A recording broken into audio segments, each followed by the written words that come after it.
అందరికీ నమస్కారం. నేను కోటమర్తి బ్రహ్మేశ్వరి, ఏలూరు. శ్రీదేవి భాగవతం చదువుతున్నాం. వ్యాస భగవానుడు మనకు ప్రసాదించిన దేవీ భాగవతాన్ని ఆచార్య బేతవోలు రామబ్రహ్మం గారు తెలుగులోకి అనువదించారు. ఆ గ్రంథాన్ని మనం చదువుతున్నాం. తృతీయ స్కంధంలో ఉన్నాం. ముందుగా ప్రార్థన.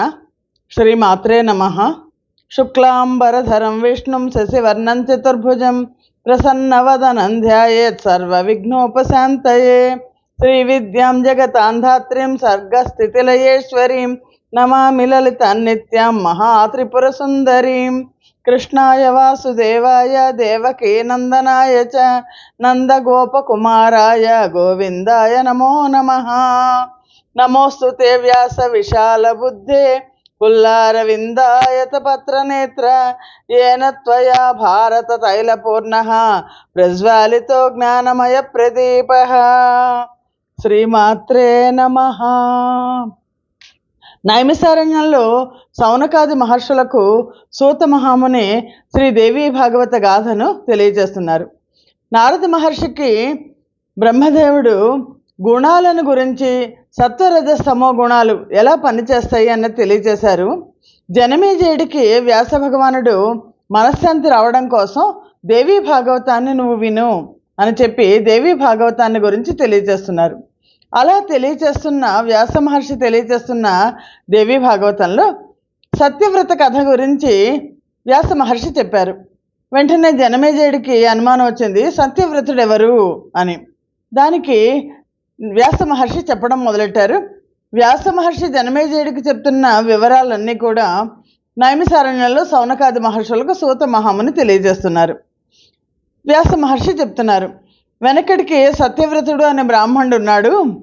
వట్టి నిరక్షర కుక్షి, పొట్ట చించి చూసిన అక్షరం ముక్కలేదు.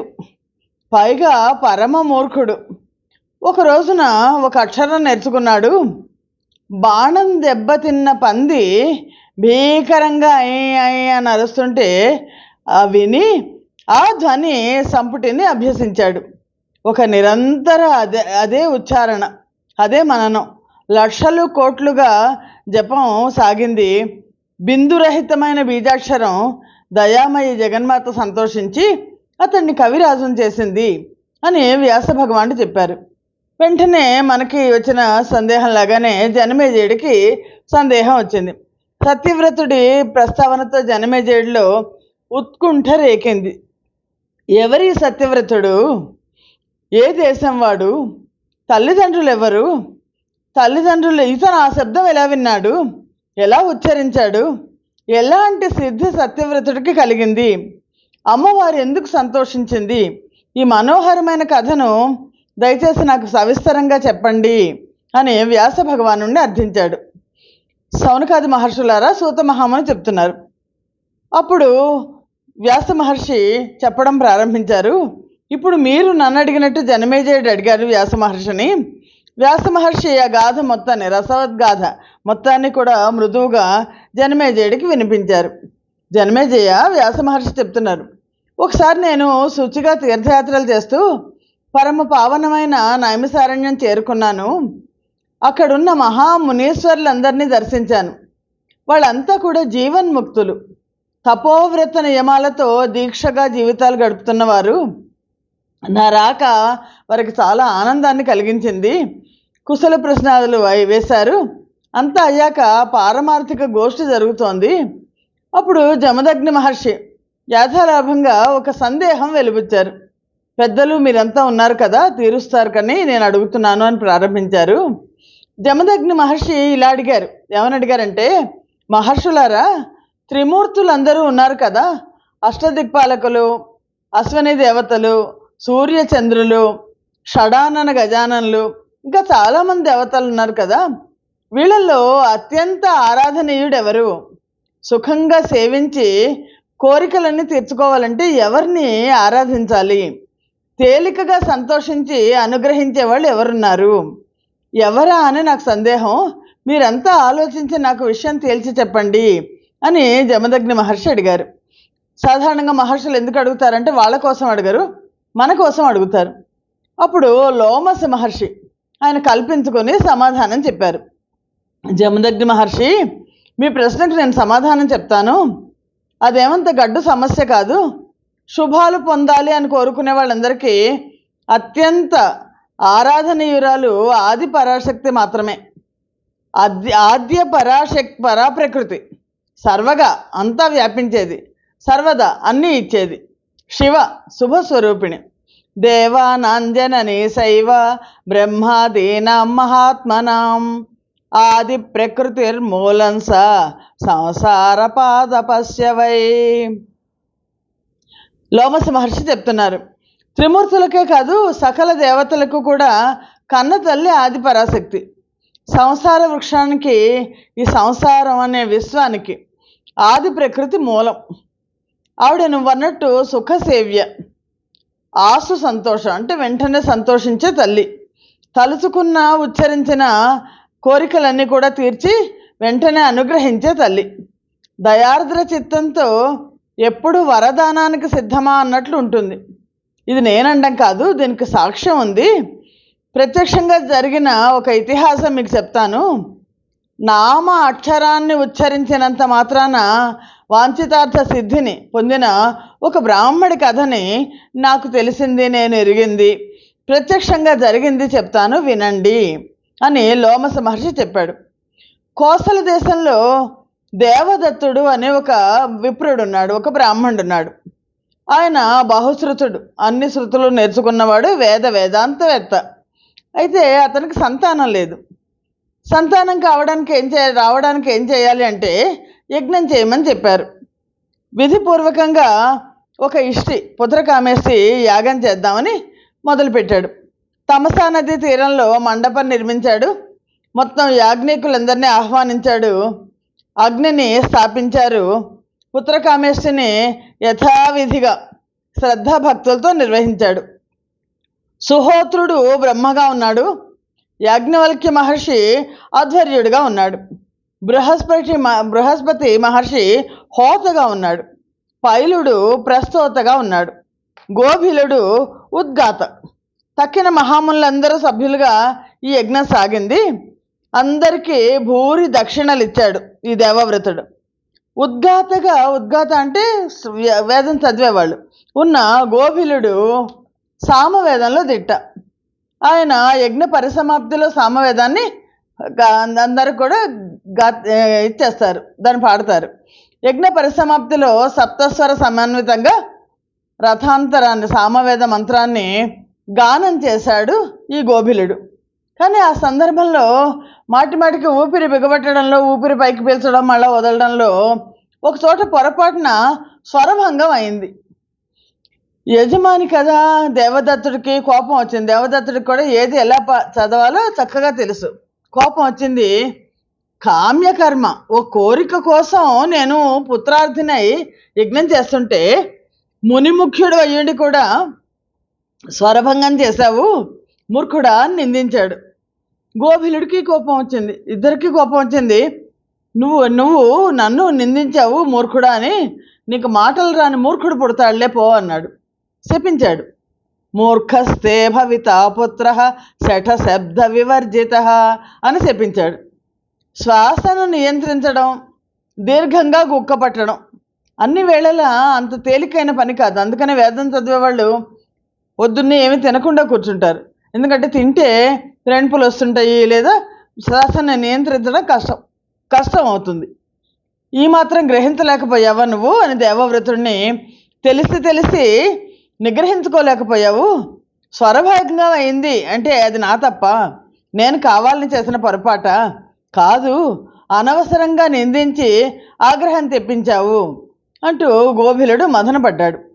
శాపం విన్న దేవదత్తుడు గడగడలాడిపోయాడు. ఎందుకంటే యజ్ఞం చేసిందే ఒక మంచి వేదాంత పారంగతుడైన కుమారుడు కలగాలి అని చేశాడు.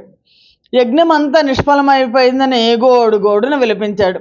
ఆ గోభిలుడి కాళ్ళ మీద పడ్డాడు. సాధారణంగా బ్రాహ్మణ కోపం క్షణం అంటారు. గోభిలుడు కూడా అయ్యో ఇలా శాపం ఇచ్చానేంటి అనిపించింది.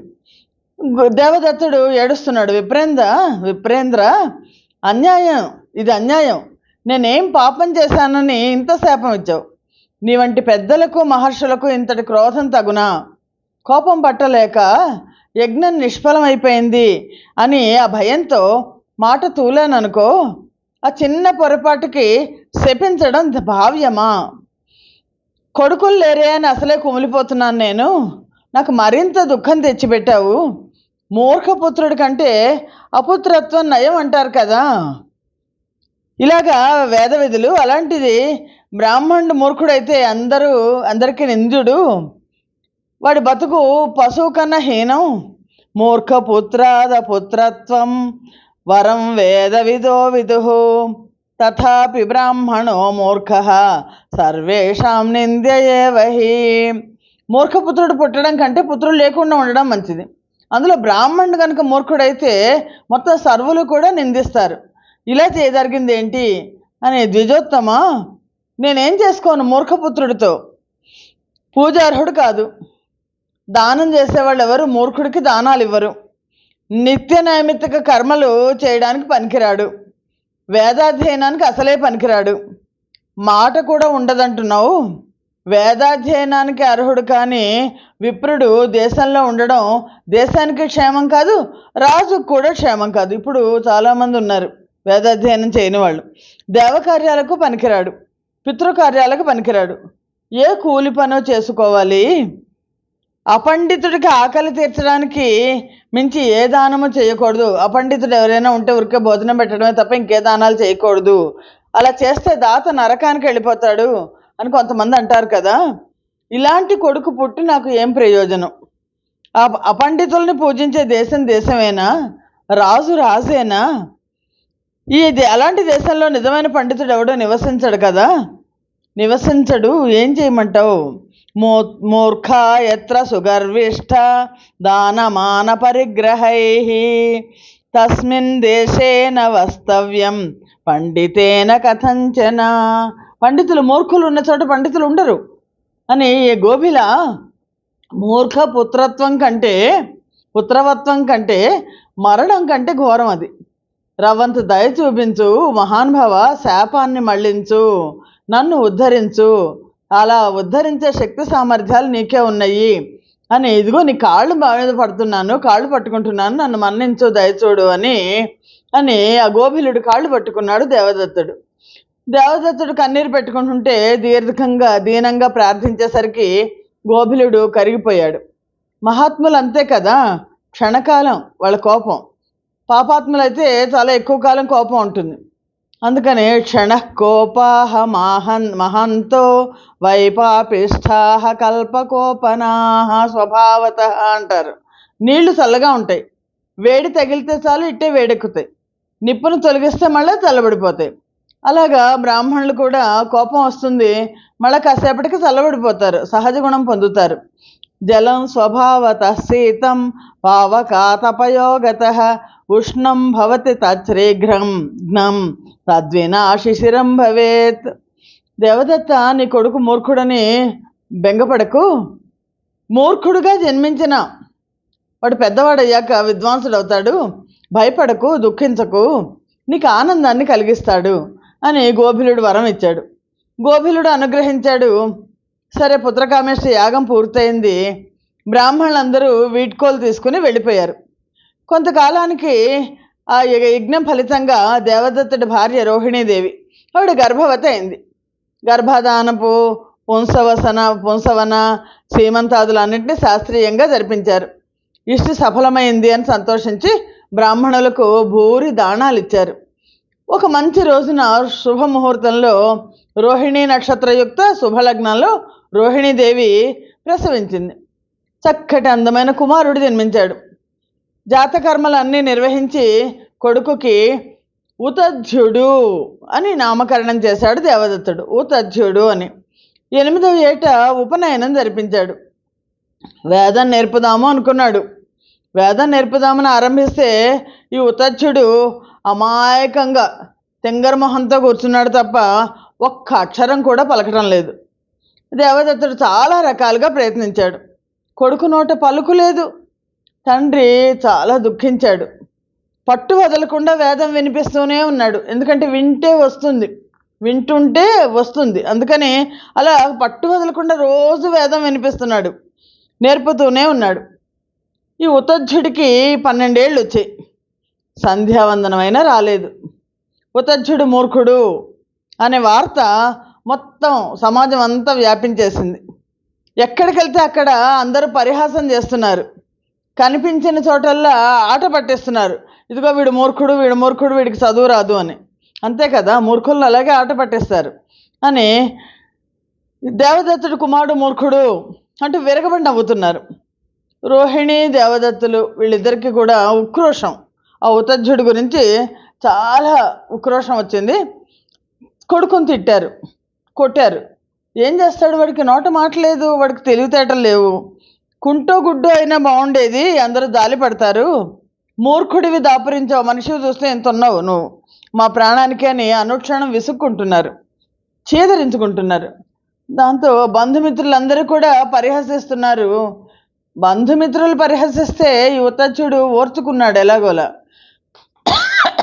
కానీ తల్లి తండ్రి ఆదరించకపోయేసరికి తట్టుకోలేకపోయాడు. ఒంటరి వాడిని, అమ్మ నాన్నకి ఇంత మనోవ్యధ కలిగించాను, నేను ఎందుకు పుట్టాను, ఎందుకు బతకాలి అని ఒక వైరాగ్య భావం వచ్చేసింది. నేను ఉండడం వల్ల కదా వీళ్ళకి ఇంత కష్టంగా వస్తుంది, నేను వెళ్ళిపోతాను ఎక్కడికో అక్కడికని ఇల్లు వదిలిపెట్టి వెళ్ళిపోయాడు. అడవులకు వెళ్ళిపోయాడు.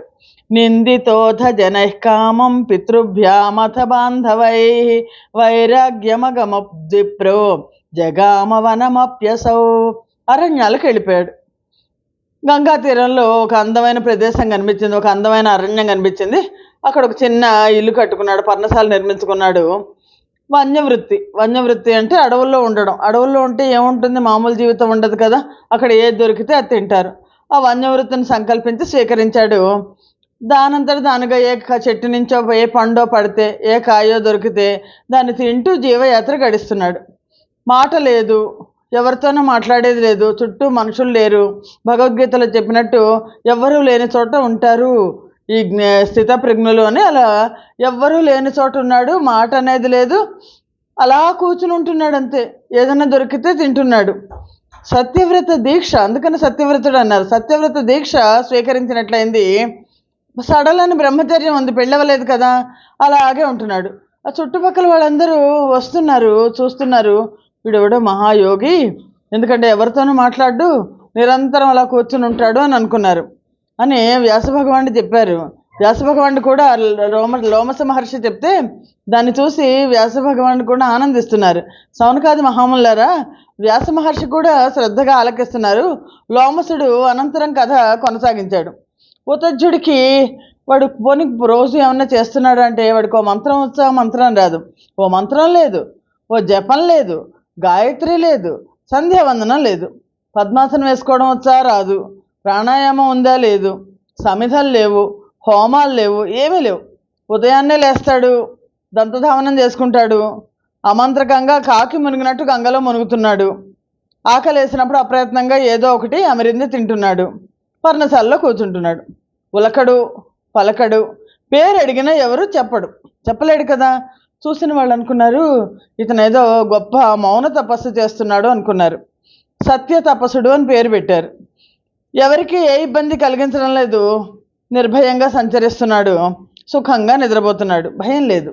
ఎప్పుడు ఒకటే విచారం, ఏంటి నా జీవితం ఇలా అయిపోయింది, ఎప్పుడు మరణిస్తాను నేను, నాకు చావు ఎప్పుడో కదా, ఈ మూర్ఖుడిగా జీవించడం కంటే మరణం మేలు కదా, నా తల్లి తండ్రికి నేను దుఃఖాన్ని తెచ్చిపెట్టాను కదా, దేవుడు నాకు అన్యాయం చేశాడు, మూర్ఖుడిగా పుట్టించాడు, ఇందులో ఇంకా ఎవరి దోషము లేదు, ఉత్తమ జన్మ ఇచ్చాడు కానీ నిష్ఫలం చేశాడు, గొడ్డుటావులాగా గొడ్రాల్లాగా కాయని చెట్టులాగా నా బతుకు నిష్ప్రయోజనం అయిపోయింది మనసులో అనుకుంటున్నాడు. బయటకు అనడానికి కూడా రాదు, భాష రాదు. దేవుణ్ణి అనుకుని ఏం ప్రయోజనం, నా కర్మ ఇలా ఉంది, పూర్వజన్మలో ఎవరికి ఒక పుస్తకం కూడా ఇచ్చిన పాపాన పోయి ఉండను, ఒక్క పాఠం కూడా చెప్పుండను, తపస్సులు చేసి ఉండను, తీర్థాలు దర్శించి ఉండను, కానీ ఈ జన్మలో ఏ పుణ్యం చేశానో తెలియదు, దిజ్జుడుగా పుట్టాను కానీ మూర్ఖుడిని అయ్యాను, సాధువుల్ని సేవించి ఉండను, నాకు ఈ శఠ జన్మ తెలివి తక్కువ వాడిగా పుట్టాను, నా తోటి మునిపుత్రులు అందరూ ఫ్రెండ్స్ అందరు ఉంటారు కదా, వేద శాస్త్ర పారంగతులు అయ్యారు, నేను ఇలా ఉండిపోయాను, ఏం పాపం చేసుకున్నాను అనుకుంటున్నాడు. పాపం ఆత్మన్యూనత భావంతో బాధపడుతున్నాడు. కొన్ని తపస్సు చేద్దామంటే తపస్సు చేయడం వచ్చా? ఓ మంత్రం రాదు, ఓ తంత్రం రాదు. ఎంత వ్యర్థం నా బ్రతుకు. ఎలా తపస్సు చేయాలో తెలీదు.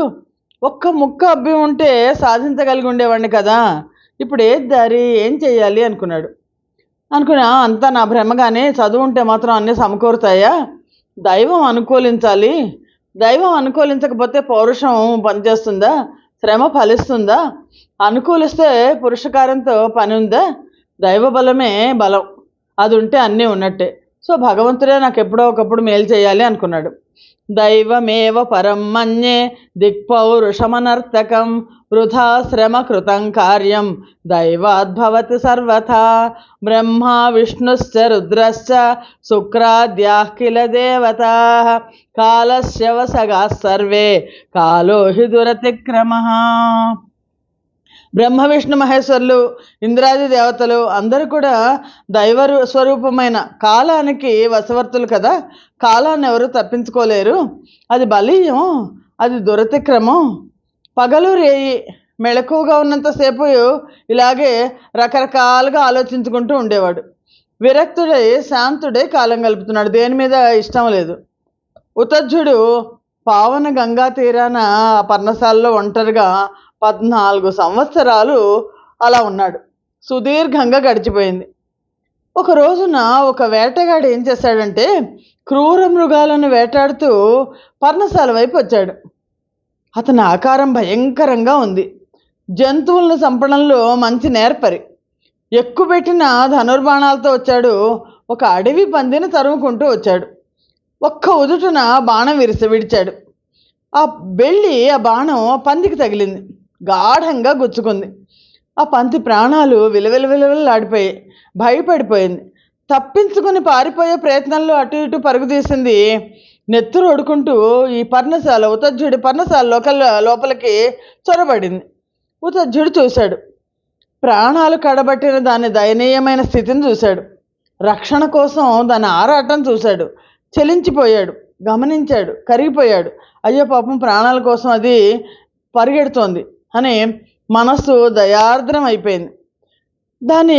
అతనికి కళ్ళల్లో నీళ్ళు వచ్చేసాయి. రోమకోపాలు తనువంతా పొటమరించాయి.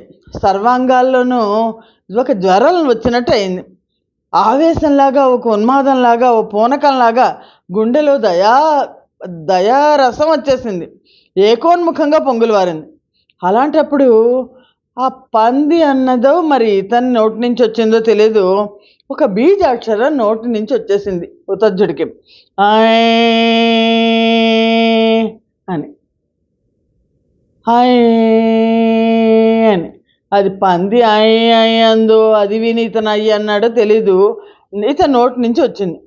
ఆశ్చర్యపోయాడు. ఇప్పటిదాకా నా నోటి నుంచి ఒక్క అక్షరం రాలేదు కదా, ఇప్పుడు ఈ వచ్చింది.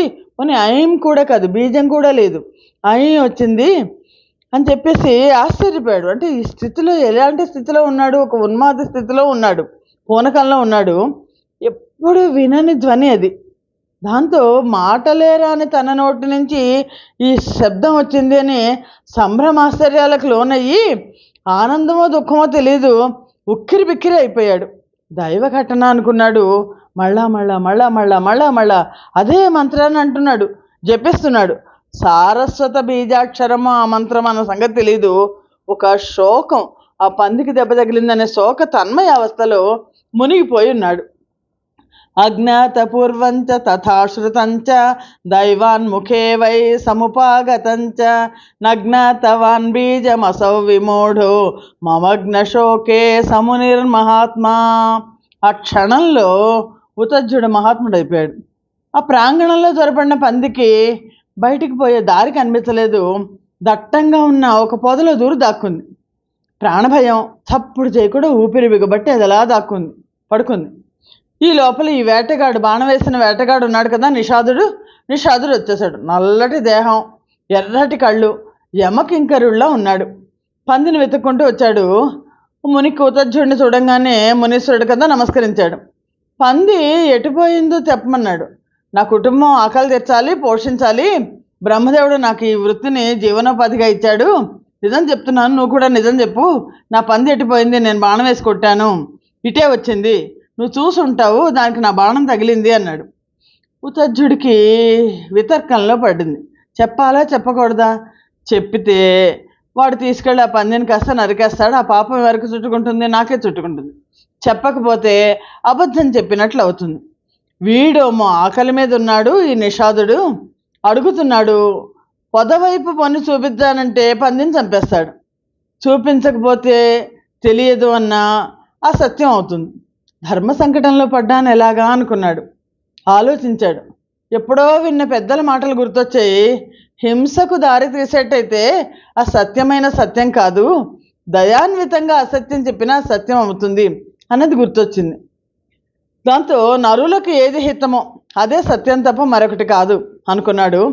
సత్యన్న సత్యం ఖలు యత్ర హింస దయాన్వితంచానృతమేవ సత్యం హితం నరాణం భవతి హయేన తదేవ సత్యన్న తథాన్యదైవ అనుకున్నాడు. కాబట్టి ఇద్దరికీ హితం కలిగేట్టు ఏం చేద్దామా, ఎలా చెప్దామా అని అనుకున్నాడు. అనుకుని అబద్ధం అయినట్టు చెప్పకూడదు, కానీ సత్యం చెప్పకూడదు. ఏం చెప్పాలి, ఎలా చెప్పాలి అనుకున్నాడు. ఆ బీజాక్షరాన్ని ఇచ్చేశాడు కదా, తెలివితేటలు వచ్చేసాయి. నిజమంత్ర బీజాక్షరాన్ని అప్రయత్నంగా ఉచ్చరించాడు కదా, ఆది పరాశక్తి అమ్మవారి బీజాక్షరం అది. అమ్మవారు ఆనందించింది, ఉతజ్జుడి పట్ల అనుగ్రహం చూపించింది. ఉతజ్జుడికి ఉన్నట్టుండి ఒక్కసారిగా అఖిల విద్యలు స్ఫురించేట్టు చేసింది ఆవిడ. వాక్శక్తిని అనుగ్రహించింది. అప్పటిదాకా మాట్లాడలా. ఉతజ్జుడు వాల్మీకిలాగా ఒక్కసారిగా కవైపోయాడు. నోట్ నుంచి అతనికి ఒక శ్లోకం వచ్చేసింది. యా పశ్యతి నసాబ్రూతే యా బ్రూతే సా న పశ్యతి అహో వ్యాధ స్వకార్యార్థిన్ కిం పృచ్ఛసి పునః పునః చెప్పాడు అలాగా.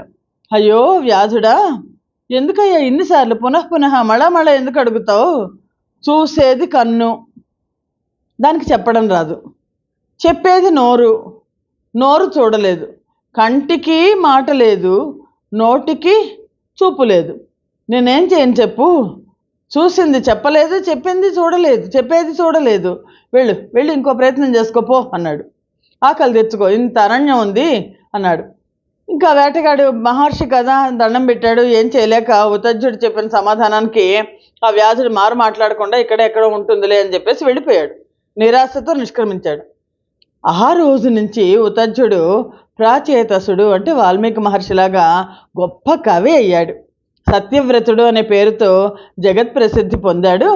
సారస్వత బీజాక్షరాన్ని నియమపూర్వకంగా జపిస్తూ పండితుడై పేరు పొంది భూమండలం అంతా సన్మానాలు అందుకున్నాడు. తండ్రి స్వయంగా వచ్చి కొడుకుని ఇంటికి తీసుకెళ్ళాడు. ప్రతి పర్వదినాన నైమిసారణ్యుల మహర్షులు లోమస మహర్షి చెప్తున్నారు, అతడి కథను మేము తలుచుకుంటూ ఉంటాం, అతని గొప్పతనాన్ని చెప్పుకుంటాం. ఈ కథ వల్ల అమ్మవారి కృప ఎలా ఉంటుంది అన్నది తెలుస్తుంది మనకి అని వ్యాస భగవానుడు చెప్తున్నాడు. జనమేజయ ఆ రోజు నైమిసారణ్యంలో లోమసుడు చెప్పిన కథ నేను విన్న కథ, ఉతజ్జుడి కథ, అదే సత్యవ్రతుడి కథ. కాబట్టి ఆది పరాశక్తి ఏకైక ఆరాధనీయ సుఖసేవ్య ఆసు సంతోష నామాక్షరాన్ని అనుద్దిష్టంగా ఉచ్చరించిన చాలు వరాలు కురిపిస్తుందంటే, ఇంకా నియమపూర్వకంగా జపించిన వాళ్ళకి, దేవి యజ్ఞం చేసిన వాళ్ళకి సకల వాంఛలు సిద్ధిస్తాయి అనడంలో ఆశ్చర్యం ఏముంది, అనృతం ఏముంది? అసలు అందుకే కదా అమ్మవారికి కామద కోరికలు తీర్చేది అని ప్రసిద్ధి. ఒక్క మాటలో చెప్పాలంటే ఇవాళ లోకంలో వివిధ భోగాలు అనుభవిస్తూ సుఖపడుతున్న వాళ్ళంతా కూడా ఎప్పుడో ఒకప్పుడు దేవిని అర్చించిన వాళ్ళే. కష్టాల పాలై దుఃఖాలు అనుభవిస్తున్న వాళ్ళంతా అర్చించని వాళ్ళు. అందుకని జనమేజయ భక్తితో నువ్వు దేవి యజ్ఞం ఆచరించు అని వ్యాస భగవానుడు జనమేజయుడికి చెప్పాడని శౌనకాది మహర్షులకు సూత మహాముని తెలియజేశారు. స్వస్తి ప్రజాభ్య పరిపాలయంతాం న్యాయేన మార్గేణ మహిమహేషాః గోబ్రాహ్మణేభ్య శుభమస్తు నిత్యం లోకా సమస్తా సుఖినో భవంతు.